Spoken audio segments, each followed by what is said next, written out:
Pinanalasan ng Bagyong Christine nitong nakaraang linggo. Na-videohan ang tinderong ito. Buong tapang na sinusuong ang gabewang na baha. Nilalabanan ang malakas na bugso ng hangin habang pasan-pasan ang isang salakbit, laman ang tinda niyang mga kakanin. Nakakatakot po yung ganong sitwasyon. Wala agad-agad makakatulong sa kanila. Talagang lumalaban siya kasi wala siyang pagkakakitaan kundi yung lamang. Pilit ka rin bang lumalaban ng patas sa kabila ng mga unos ng buhay?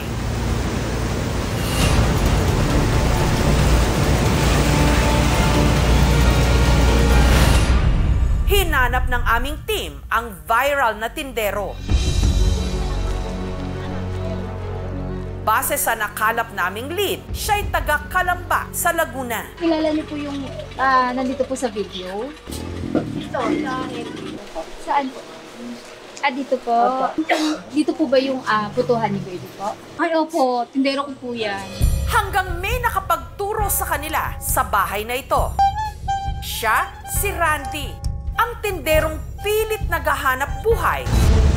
Gaano man kasungit ang panahon, Ako talaga ho yung nakuhanan na iyon, ang lumulusong sa tubig kasagsagan ng bagyo. Nasa isip ko lang po kasi kung walang makakain yung pamilya ko eh. Pinilit ko talaga magtinda. Ayun, mga palang bagyo, hindi ko alam na parating ng hapon.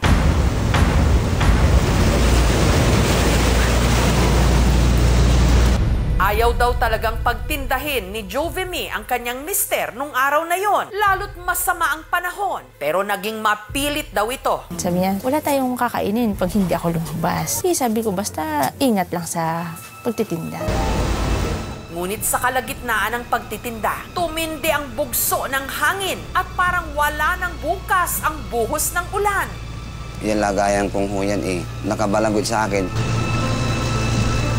Ay yung lata kong ganyan, pagbalanggot ko eh, nakaganon siya eh. Pati ako nadadala. Nakahawak lang ko sa bakod na may bakal. Napasigaw din sila dun eh. Hindi ko naman nararamdaman na pag sa paglalakad ko eh, malayo na pala. Dami ko nang dinaan ng baha. Ang hirap maglakad. Pag malalim, tapos nakachinelas ka. Ang hirap at may natama pa sa ilalim mga kasama sa tubig na may bato, may kahoy.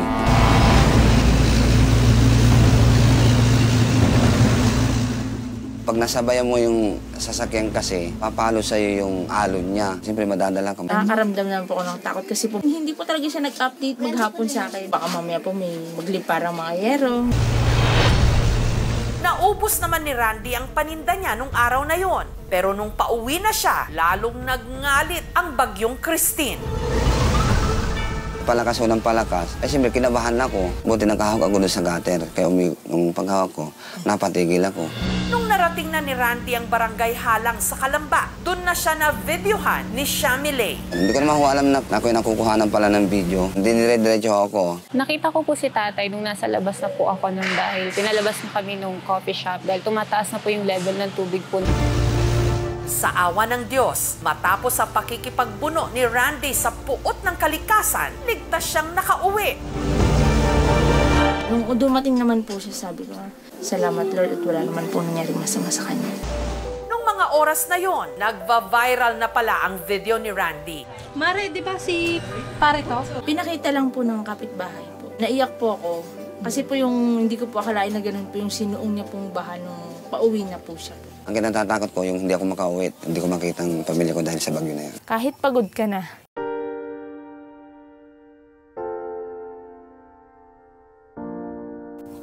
Sorry lang po. Okay lang ako, sige.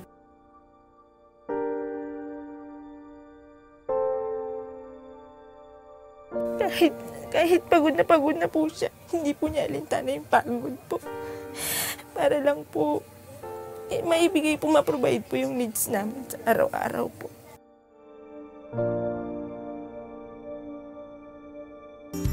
Sa pagtitinda ng kakanin, binubuhay ni Randy ang kanyang mag-iina. Umaga pa lang, abala na siya sa paghahanda ng mga inangkat niyang puto, sapin-sapin at kutsinta.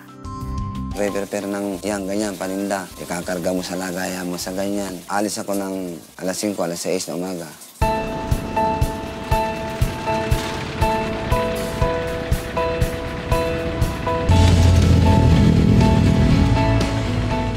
Pagkababa niya ng jeep, umpisa na ng isang napakahabang araw. Ikot-ikot lang doon, nag-aalok-alok sa mga, minsan estudyante, minsan bahay-bahay.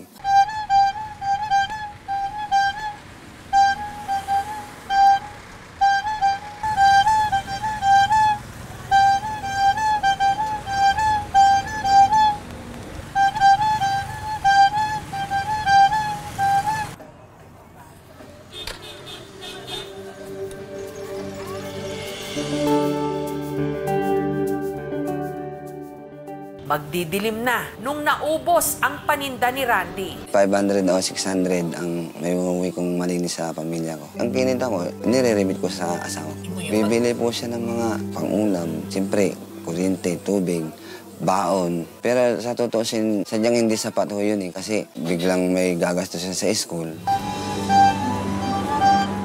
Sa susunod na buwan, lalo pa raw siyang magsisikap dahil ang kanyang misis manganganak na sa pang-apat nilang anak. Hindi ko iniisip yung pagod. Ang iniisip ko, yung mapagtapos ko yung mga anak ko hanggat kaya kong kumayod. Gagawin ko yun kasi ako nga ho kung gagaya sila sa akin, wala na.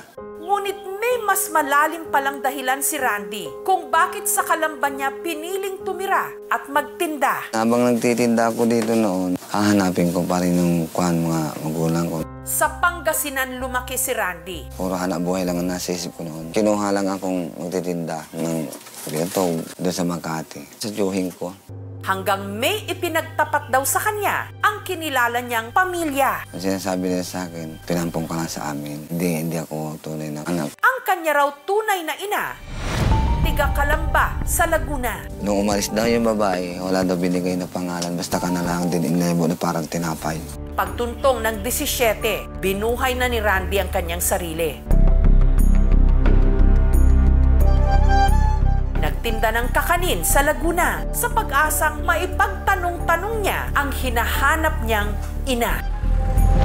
Samantala, matapos kumalat ang kanyang video, marami ang humanga sa sipag ni Randy. Nakakadurog naman ng puso. Sana mayaman ako para mabigyan kita. Lord, please sana pumabor rin ang pagkakataon sa mga kagaya ni tatay na kahit hirap na sa buhay pero lumalaban pa rin ng patas. Tama, kaya laban lang. Iba-iba ang ating pinagdadaanan. Ang mahalaga, may pag-asa. Dahil dito, marami ring nagpaabot sa kanya ng tulong. Bigas po, 2 ganyan. Sa mga tumulong po sa amin, sa mga na bahil yung video ko, nagpapasalamat po ako. Samantala, ang mga kawani at barangay ng LGU ng Calamba City. Surprise pala. Salamat po siya. Salamat po. Nagbigay rin ng bigas, groceries at ilang gamit sa bahay, pati na scholarship para sa kanyang mga anak. Hindi naman handang kasi yung baha-baha sa akin Basta gusto ko lang talaga maghanap buhay para sa pamilya. Hindi na pwede pa tamad-tamad, may palabas na uli na isa Kung may pinagkakautangan daw si Randy ng loob sa natatanggap niya ngayong mga biyaya, walang iba kundi ang kumuha ng video, si Shamile, na nitong Biyernes, nakilala na niya ng personal. Ako po yung nag-upload nung video po ninyo. Sobra po akong naghangap po sa inyo nung nakita ko po kayo. That's the least thing I can do po. Kaya masaya rin po ako dahil marami po kayong natatanggap na tulong sa maraming tao po ngayon. Ma'am Shamile, maraming salamat daw kundi dahil sa iyo. Hindi mangyayari sa aming buhay itong ganito. Hindi man po ito kalakihan pero sana po makatulong pa rin po ito sa inyo. Maraming salamat daw siya. Pero kung may labis daw na magpapasaya kay Randy, yun ay ang makilala at makita na niya ang tunay niyang ina. Nitong Biyernes, binisita si Randy ng kanyang kinikilalang ama, si Tatay Andoy. Kumusta ka na? Okay lang na. Gabi ka na raw lagi na pagkatinda Matumal ko kasi kaya ginagabi. Si Randy, sinubukang tanungin ang kanyang Tatay Andoy tungkol sa pagkatao ng tunay niyang ina. Kitatanong sana ako yung nanay ko, gano'n. Sino talaga. Basta sabi niya sa akin kung gusto ko raw ng bata, ikaw ngayon. Sabi ko, oo. Binigay sa akin ngayon. Yung pagkabigay sa akin, ibinito sa kitang ospital. Hindi niyo na alam ang pangalan. Wala na, pagdating nun, umuwi na. Umuwi na. Walang balita pagkakakilanlan. ko yan lugar yun, hindi ko alam kung Mindoro o Kalipon. Wala na. Wala na. Hindi ko nakakilala yun. Masakit din sa akin na sasabihin kung hindi ko ito tunay na anak eh. Siyempre sa akin sa lumaki na eh. Para sa akin talaga, talagang anak ko na siya. Hindi ko naman sila tunay na dugo. Nagpapasalamat ako na bigyan ako sang buhay. Kundi dahil sa kanila, hindi ako naging tao. Sana may tutulong sa akin na hanapin ko yung tunay kong magulang. May kanya-kanya tayong hinaharap na unos sa buhay. Ngunit tandaan, hindi laging masama ang panahon. Sisikat at sisikat din ang araw. At si Randy, maasa na sa tulong ng mga nakapanood o makakapanood pa ng kanyang kwento, balang araw, makikilala rin niya ang tunay niyang ina.